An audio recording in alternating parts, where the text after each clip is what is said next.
Sorry செல்லம்.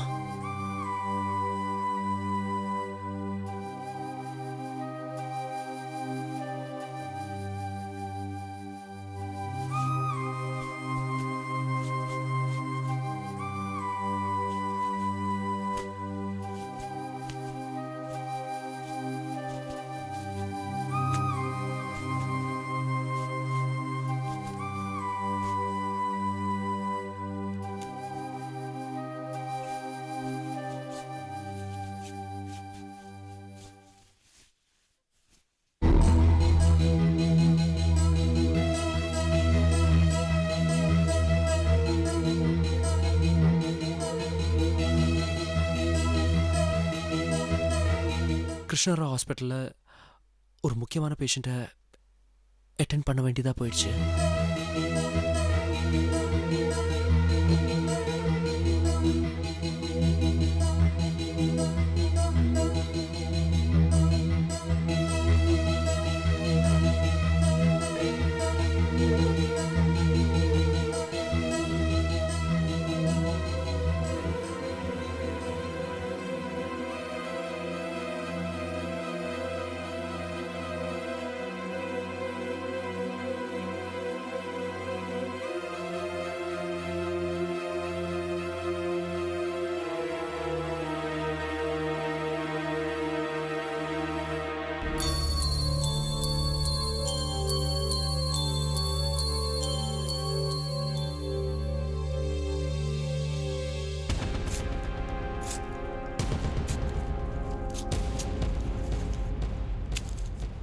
என்னது பார்வதி?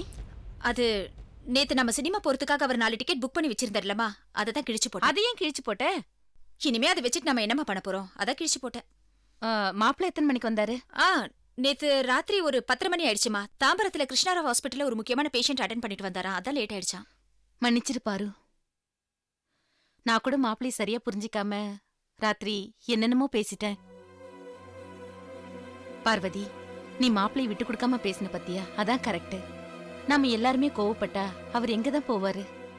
அவர் பக்கமும் நியாயம் இருக்குல்ல. சினிமா என்ன ஓடியா போப்போது? இந்த வாரம் இல்லைன்னா அடுத்த வாரம் போறோம். எது எதுக்கு எப்பப்ப முக்கியத்துவம் கொடுக்கணும்னு ஒரு வரமுறை இருக்குல்ல. அம்மா, நீ கொஞ்சம் சும்மா இருக்கியா? நேத்து ராத்திரி அவர் வந்த உடனே நாங்க 2 பேரும் இந்த விஷயத்தை பத்தி பேசி டிஸ்கஸ் பண்ணிட்டோம். திரும்ப திரும்ப அதை பத்தி பேசி என்ன இரிட்டேட் பண்ணாத. போ, உள்ள ஏதாவது வேலை இருந்தா பாரு. போமா, ஏற்கனவே நாங்க நொந்து போயிருக்க, இவங்க வேற. என்னாச்சு இவளுக்கு?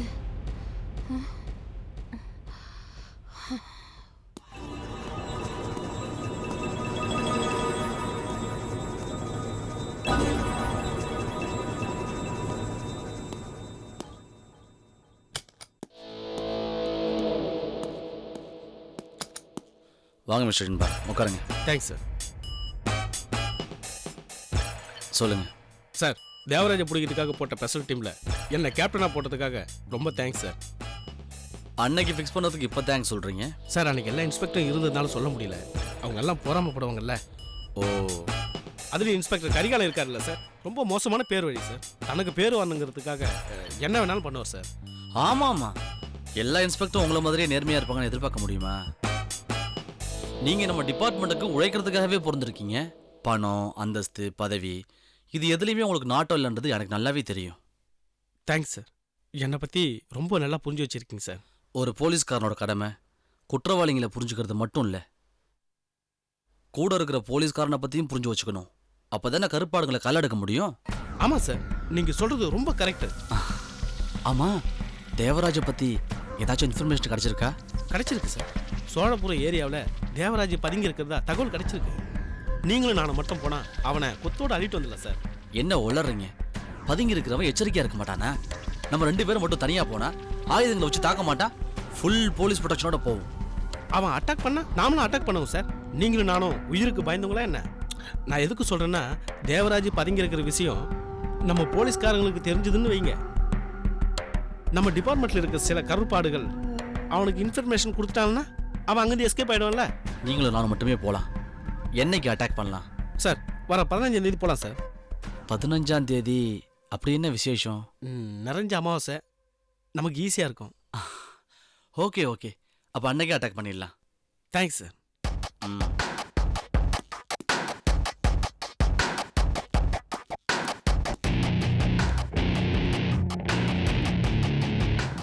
டேய் இன்பசேகரா, என் சர்வீஸில் ஒன்ன மாதிரி எத்தனை கிரிமினல்ஸை பார்த்துருப்பேன். வர 15ஆம் தேதி தெரியும் இந்த ராதாகிருஷ்ணன் யாருன்னு.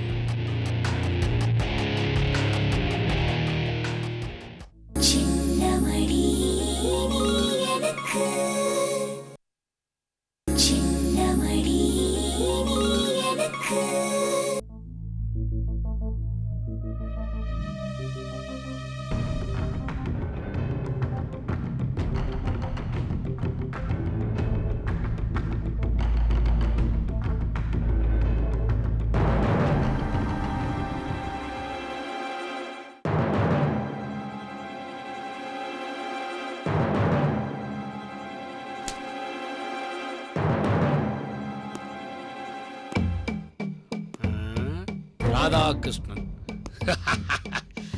கவிதா பெரிய நடிகைன்னு நிரூபிச்சிட்டேன். இந்த வெள்ளிக்கிழமை பேப்பர்ல சினிமா ஹீரோ ஹீரோயின் போட்டோ வருமே, அதே மாதிரி இருக்கு. சூப்பர். இது ஒரு செட் போட்டோ தான். இன்னொரு செட் போட்டோவை சுபத்ரா வீட்டுக்கு கொரியர்ல அனுப்பியிருக்கேன். இன்னைக்கு ஏசி ராதாகிருஷ்ணன் வீட்டுல பூகம்பம் தான். என்ன லாக்அப்ல வச்சு எவ்வளவு கேவலப்படுத்தினா.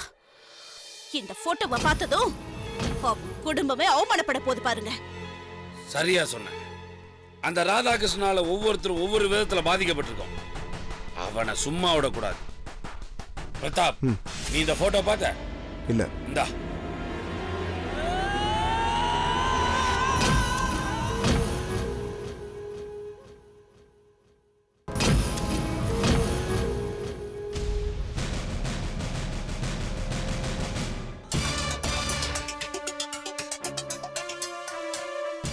Very good. கவிதாவால் எந்த விஷயத்தையும் சாதிக்க முடியும்னு எனக்கு நல்லா தெரியும். எப்பேற்பட்ட விஷயத்தை அவகிட்ட ஒப்படைச்சாலும் அது ஒரு சவாலா எடுத்துட்டு செய்யறவ தான் கவிதா. அர்ஜுன் கூட மட்டும் இல்ல, அந்த ஏசி ராதாகிருஷ்ணன் கூட போட்டோ எடுக்கணும்னு சொன்னா கூட கவிதாவால் அதை ஈஸியா செய்ய முடியும். இல்ல கவிதா? ஏசிங்கிறது பெரிய பதவி. அவன் கூட போட்டோ எடுக்கிறதுக்கு அதுக்கு வேற ஒரு பிளான் இருக்கு. Very good. எங்க எல்லாரை விட நீ புத்திசாலித்தனமா யோசிக்கிற. போட்டோ எடுக்கிறதா முக்கியம், அதனால் ஏற்பட போற விளைவுகள் தான் முக்கியம். என் தம்பி அவனோட தங்கச்சியை காதலிச்சான்ற ஒரே காரணத்துக்காக அந்த ஏசி என் தம்பியை என்கவுண்டர்ல போட்டு தள்ளிட்டான். இன்னைக்கு அவன் தங்கச்சி வாழ்க்கை நாசமாக போறத பார்த்து அவன் துடிக்கணும்.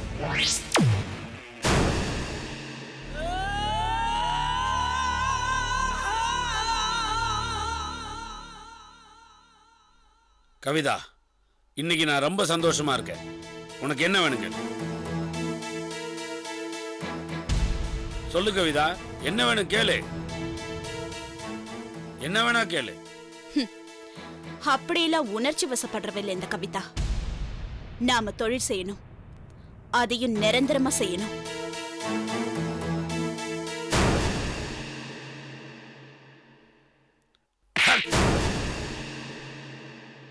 கவிதா என்ன சொல்றான்னு கேட்டல்ல?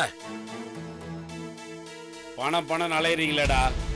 வேலை நிரந்தரமா இருக்கணும், அதுவும் எப்பவுமே செஞ்சிட்டு இருக்கணும்னு ஆசைப்படுறா பாரு. இப்பதான்டா கவிதாவுக்கு நிறைய செய்யணும்னு தோணுது. எங்கிட்ட வேலை செய்யறவங்களுக்கு எவ்வளவு கொடுக்குறேன்னு நான் கணக்கு பார்த்ததே இல்லை. ஆனா நான் நினைக்கிறதுக்கு முன்னாடி அந்த வேலையை முடிச்சிருக்கணும். அப்படி ஒரு பொண்ணு அவ. நீங்களும் தான் இருக்கீங்களே, ஒரு சின்ன வேலையை சொன்னா கூட பணம் பணம் பேய் மாதிரி அலையறீங்க. அவ என்ன சொன்னா கேட்டல்ல? வேலை வேணும், நிரந்தரமா வேலை வேணும். அதான்டா தொழில் பக்தி. மானங்கட்டவனுங்களே. டாய், ஒருத்தனை கை எடுக்கிறதுனா கூட 2 லட்சம் 3 லட்சம் கேட்கிறோம். அதுவே நம்ம கேட்கிற ஆள் பெரிய ஆளா இருந்தா ரேட்டை மேலே ஏத்தி கேட்கிறோம். ஏழைக்கு ஒரு ரேட்டு, பணக்காரனுக்கு ஒரு ரேட்டுன்னு எதுக்கு வச்சிருக்கோம்? கெட்ட தொழில் ஒரு நேர்மை வேணும்டா. அதான்டா அவ. கவிதா, அந்த ஏசி வீட்டுல இளவு உழுவணும். அங்க இளவு உளுந்து அவங்க கதறி அழுவுற சத்தத்தை நான் கேட்கணும். அது என்னைக்குன்னு காத்துக்கிட்டு இருக்கேன். உனக்கு அவனால் எந்த ஆபத்து வந்துடக்கூடாது. அதனால் நீ தலைமறைவா இங்கே இரு. என்னடா? கரெக்ட்ண்ணே. உனக்கு எப்ப என்ன செய்யணும்னு எனக்கு தெரியும். நீ என்ன வேணாக்கள் நான் செய்யறேன். ஏன்னா என் கூட்டத்துக்கே கிடைச்ச ஒரு புத்திசாலி. உன்னோட அந்த ஷார்ப்பான புத்தி எனக்கு ரொம்ப பிடிச்சிருக்கு. நீங்க கவலைப்படாதீங்க. அப்படிலாம் என்ன அவன் ஒண்ணும் பண்ண முடியாது. என்னோட சாவுங்கிறது எனக்கு நானே நினைச்சதான் நடக்கும். அண்ணா, ஏதோ ஒரு வழியில உங்க ப்ராப்ளத்தை நீங்க சால்வ் பண்ணிட்டீங்க. ஆனா நான் இப்போ அந்த சிவாவை என்னால ஒண்ணுமே பண்ண முடியல. என்ன ஏய், ஏண்டா வருத்தப்படுற? பிரதாப், நம்ம கடத்தி அனுப்பிச்ச சாமி சிலையெல்லாம் வெளிநாட்டுல போய் சௌரியத்தை அனுபவிச்சு இப்பதான் நம்ம பக்கம் திரும்பி பார்க்க ஆரம்பிச்சிருக்கு. தைரியமா இரு. திட்டம் போட்டு ஒவ்வொரு காரியத்தையும் கரெக்டா முடிச்சிருவோம். என்னடா அண்ணன் அமைதியா பேசுறான், அடங்கி போயிட்டானோன்னு பாக்குறியா? இல்லடா, மனசுக்குள்ள திட்டம் ஓடிக்கிட்டே தான் இருக்கு. புலி பதுங்கிறது பயத்தினால இல்ல, பாயறதுக்கு. நான் ஆசைப்பட்ட அத்தனையும் செஞ்சு காட்டுறனா இல்லையா பார். எனக்குன்னு யாரா இருக்கா? இருந்த 2 தம்பிங்களும் இறந்து போயிட்டாங்க. என் பொண்டாட்டி புள்ளையெல்லாம் விட்டுட்டு போயிட்டாங்க. நீ தாண்டா என் தம்பி. நீங்களாம் தான் என் குடும்பம். என் கூட இருக்கிறவர்கள் யாரும் சங்கடப்படக்கூடாது. எல்லாரும் சந்தோஷமா இருங்க. என் ஆசை நிறைவேறாம சாவ மாட்டான்டா இந்த தேவராஜ்.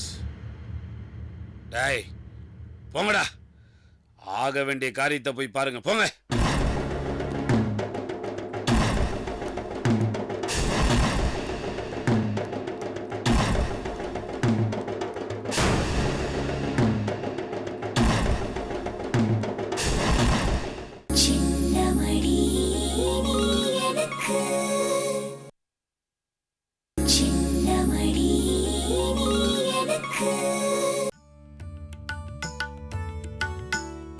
என்னம்மா, பர்ச்சேசிங் முடிஞ்சுதா இல்ல இன்னும் இருக்கா? டேய், இனிமே ஒரு திருகாணி வாங்கணும்னா கூட உன் தங்கச்சி கூட நீதான்ப்பா போகணும். ஏம்மா? பின்ன என்னடா, இதெல்லாம் செலக்ட் பண்றதுக்கு எவ்வளவு நேரம் ஆச்சு தெரியுமா? ஒரு புடவைய செலக்ட் பண்றதுக்கு மொத்த கடையும் தலைகீழ போட்டு புரட்டி எடுத்துட்டா. அந்த கடையில வேலை செய்யறவங்களுடைய ஒரு நாள் சம்பளமும் இந்த புடவையில வர லாபத்தையும் கணக்கு போட்டு பார்த்தா அந்த கடைக்காரருக்கு நஷ்டம் தானே வரும். அந்த நகை கடையில என்ன கூத்துங்கிற? 6 ஃப்ளோரை 16 தடவை ஏறி இறங்கிட்டோம். நகை டிசைன் பிடிச்சிருந்தா கல்லு கலர் பிடிக்கலன்றா, கல்லு கலர் நல்லா இருந்தா டிசைன் நல்லா இல்லைங்கிறா. அந்த கடைக்கார மொழி பிதிங்கி போயிட்டான்.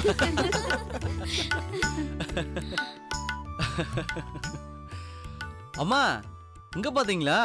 உங்க பொண்ணு அதிசயமா வெக்கப்படுறா.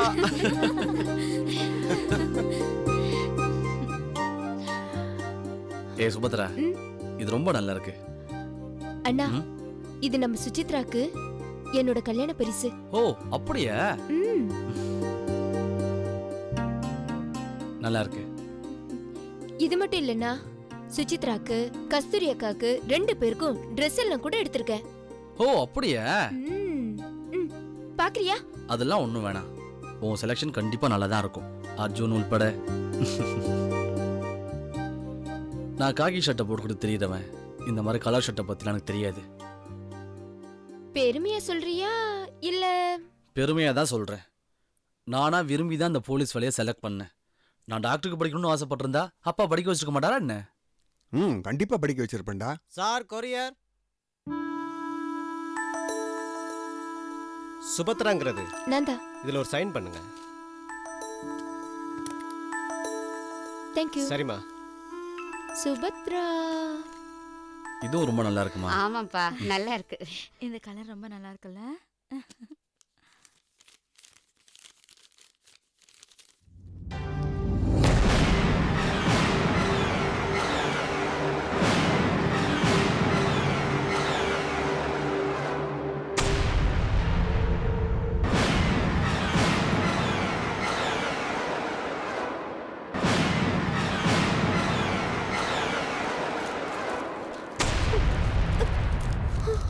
அப்பாவி சுபத்ராவுக்கு நான் ஏமாந்தது போல் நீயும் அர்ஜுனுடன் ஏமாந்து விடக்கூடாது என்கிற நல்ல எண்ணத்தில் தான் நான் இதை உனக்கு அனுப்பி வைக்கிறேன். இப்படிக்கு மகா.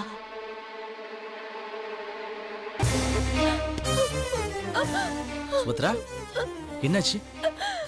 எதுக்கு அழற?